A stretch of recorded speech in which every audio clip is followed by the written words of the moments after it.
สอนพอเด่นปาดเด้อขนาดหล่นโอ้ไปหมดเลยฮะเดี๋ยวบอกคำเก็บก็ทุกคนเลยปาด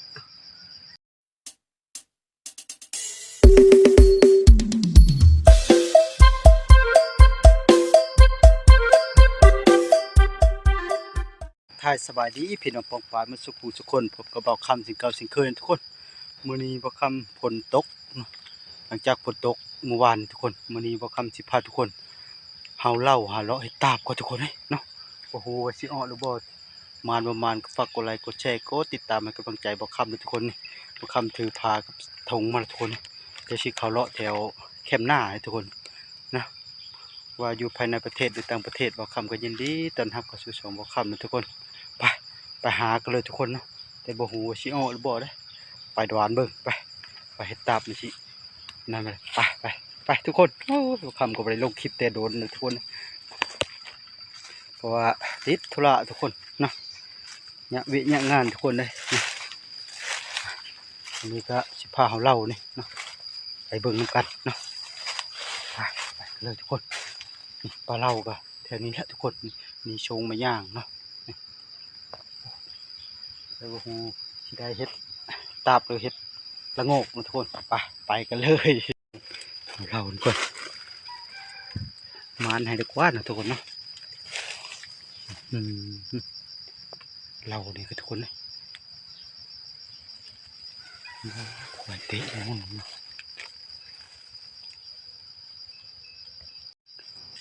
โอ้ยทุกคนเอ้ยสะออน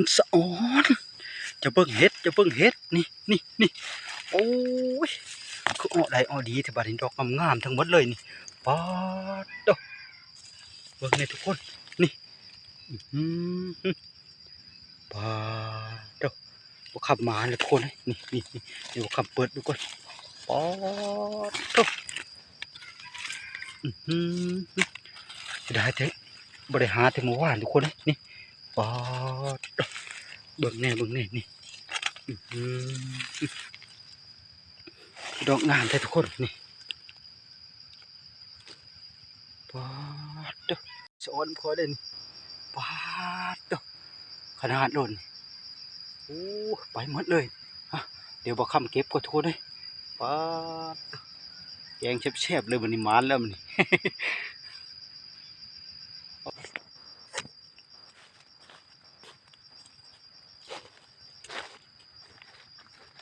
ทุกคนปาดเด้อ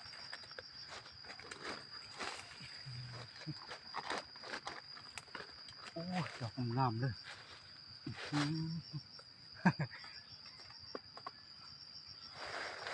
ทุกคนโอ้สะออนนี่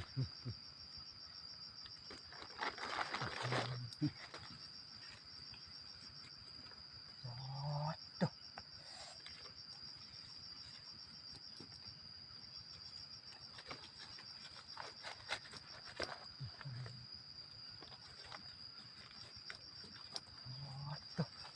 ทุกคน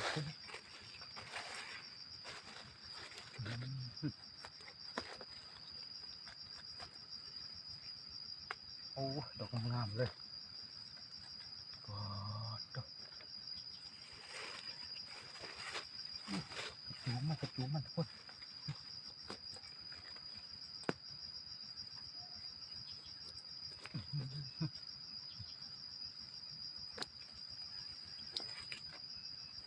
โอ้เสียอ่อนคัก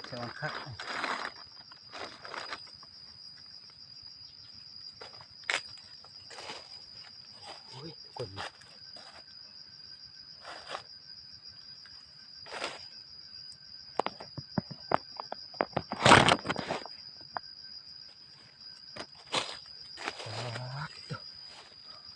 ่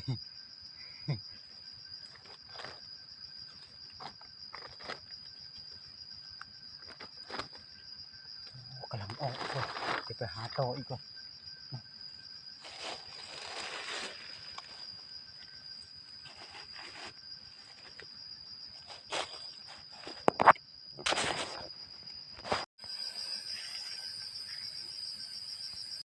เจอเห็ดตาบดอกใหญ่ ตื่นเต้นเลยนี่อ้าวเดี๋ยวสิเลาะไปก่อนมันสิมีหมู่มันอยู่บ่ทุกคนเนาะว้าวดอกดอกงามๆเลยทุกคนเด้ยอืมเดี๋ยวคำเลาะเบิ่งหมู่มันอีกก่อนตามงามๆเด้อกำลังเอาไม้สาวมือที่3ก็ได้อีแล้วนี่อ๋อดอกนี่ทุกคนนี่ตับขาวอ่ะนี่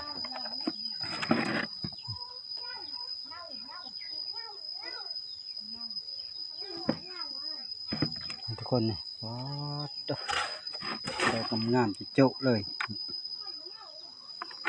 ดอกนี่เห็นไงนี่